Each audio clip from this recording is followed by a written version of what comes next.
अस्सलाम वालेकुम। मैं अली असगर ताज। मैनू उम्मीद है मेरे सब दोस्त खैरो अफीयत दे नाल होणगे।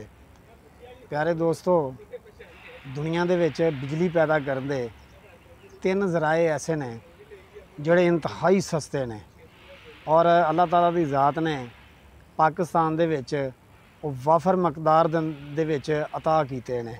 वो तीन ज़राए किहड़े ने? नंबर एक, हाइड्रल पावर यानी कि पानी दे नाल बिजली पैदा करना। अल्लाह तबारक ताला दी ज़ात ने यह नेमत भी बड़े वाफर मकदार दे विच पाकिस्तान नूं नवाजी है। और दूसरा जिहड़ा तरीका है वो है सोलर पावर यानी कि शमसी तवानाई नाल सूरज की पावर नाल बिजली पैदा करना। और तीसरी जिहड़ी तरीकाकार है बिजली पैदा करन दा वो है हवा दे नाल बिजली पैदा करना। ये वेखो अल्लाह तबारक ताला दी ज़ात ने ये तीनों ही नेमतां जिहड़ियां ने वाफर मकदार दे विच पाकिस्तान नूं अता कीतियां ने।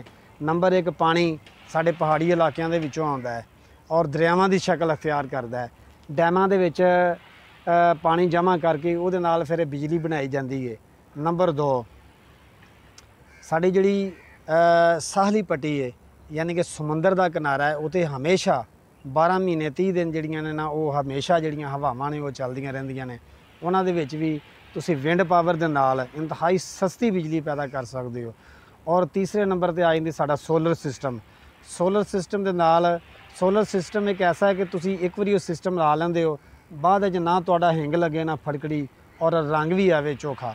हमेशा वास्ते तुसी बिजली जिहड़ी है ना वो पैदा करी जानी है और इस्तेमाल करी जानी है। तीन ज़राए तुहाडे ऐसे ने जिहदे विच सब तो घट तुहाडा खर्चा आंदा है।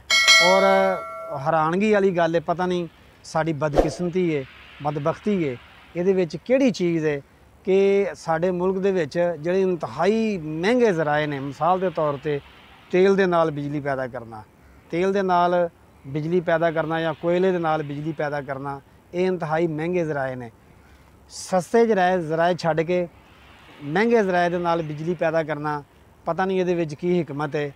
लेकिन जिहड़ियां अल्लाह तबारक ताला दीयां दित्तियां होईयां नेमतां ने असीं उन्हां नूं बिल्कुल अज़ाया करदे पए हां। अगर इन्हां जिहड़ियां तीन नेमतां ना इन्हां दे कोलों फ़ायदा उठाया जाए और साडे मुल्क दे विच जिहड़ी बिजली है इंतहाई सस्ती पैदा हो सकती है। और मज़े वाली गल है वे कि साडे अज तो 5 या 6 साल पहलां जिहड़ी साडे मुल्क दे विच जिहड़ी बिजली की खपत सी तकरीबन 32,000 मैगावाट सी और तकरीबन ये बराबर ही जिहड़ी ने बिजली वो पैदा हो रही सी।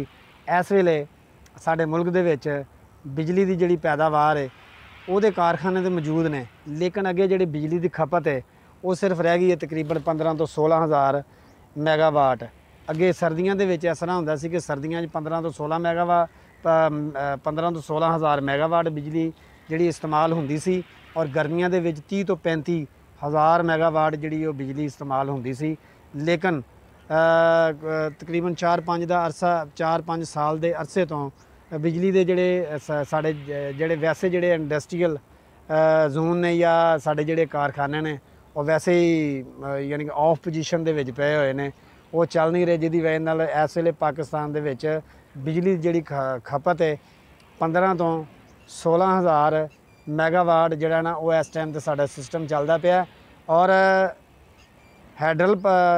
साडा हाइड्रल पावर होवे, साडा सोलर पावर होवे या साडा विंड पावर होवे, इन्हां तिन्नां ज़राए दे उत्तों असीं कोई खातर खुआ बिजली पैदा नहीं करते पे। मैं एक छोटी जी तुहानूं मिसाल दिंदा वां, साडी जिहड़ी टोटल जिहड़ी बिजली की खपत है वो तकरीबन मैं जिवें पहले अर्ज़ की अज तो 4-5 साल पहलां 30 तो 32,000 मैगावाट जिहड़ी टोटल जिहड़ी साडी खपत है। और साडा जिहड़ा हमसाया मुल्क इंडिया है वो 40 तो 42,000 मैगावाट सिर्फ सोलर तो बिजली पैदा करता पिया है। और दुनिया का सब तो वड्डा जिहड़ा सोलर पार्क है वो इंडिया दे विच इस वेले काम करता पिया। असी भी अगर ये जिहड़े मुफ्त दे ज़राए ने साडे इन्हां दे उत्तों बिजली पैदा करनी शुरू करिए तो साडे मुल्क दे विच भी बिजली इंतहाई सस्ती पैदा हो सकती है। असी चलो ज़्यादा नहीं कर सकते, इजतमाही तौर पर नहीं कर सकते या हुकूमती सतह पर नहीं कर सकते, तो मकामी तौर पर असी ज़ाती तौर पर इनफरादी तौर के उत्ते असी इस तरह कर सकते हैं कि साडे घर दे विच अगर लोड़ तकरीबन महीने दे विच अगर 300 यूनिट चलदा पिया 300 यूनिटां नूं असी जिहड़ी हाफ साडी बिजली है ਅਸੀਂ ਉਹਨੂੰ ਸੋਲਰ ਪਾਵਰ ਦੇ ਉੱਤੇ ਲੈ ਆਈਏ। ਉਹਦੇ ਨਾਲ ਕਮ ਅਜ਼ ਕਮ ਇਹ ਹੋਏਗਾ ਕਿ ਸਾਡਾ ਅਗਰ 300 ਯੂਨਿਟ ਦੇ ਵਿੱਚ ਅਗਰ 150 ਯੂਨਿਟ ਅਸੀਂ ਸੋਲਰ ਪਾਵਰ ਦੇ ਉੱਤੇ ਲੈ ਜਾਂਦੇ ਹਾਂ, ਫਿਰ ਬਿੱਲ ਸਾਨੂੰ ਵਾਪਦਾ ਦਾ ਸਿਰਫ 150 ਯੂਨਿਟ ਆਏਗਾ, ਔਰ 150 ਯੂਨਿਟ ਦਾ ਜਿਹੜਾ ਬਿੱਲ ਹੋਏਗਾ ਉਹ 25 26 ਜਾਂ 2700 ਰੁਪਏ ਤੋਂ ਜ਼ਿਆਦਾ ਨਹੀਂ ਹੋਏਗਾ। ਇਹਦੇ ਬਾਰੇ ਦੇ ਵਿੱਚ ਤੁਹਾਡਾ ਕੀ ਖਿਆਲ ਹੈ? ਤੁਸੀਂ ਕਮੈਂਟਸ ਦੇ ਜ਼ਰੀਏ ਆਪਣੀ ਰਾਏ ਦਾ ਇਜ਼ਹਾਰ ਕਰੋ। ਅਲੀ ਅਸਗਰ ਤਾਜ ਨੂੰ ਇਜਾਜ਼ਤ ਦਿਓ। ਨਵੇਂ ਵਲੌਗ ਦੇ ਨਾਲ ਦੁਬਾਰਾ ਤੁਹਾਡੀ ਖਿਦਮਤ 'ਚ ਹਾਜ਼ਰ ਹੋਵਾਂਗਾ। ਅਸਲਾਮ ਅਲੈਕਮ।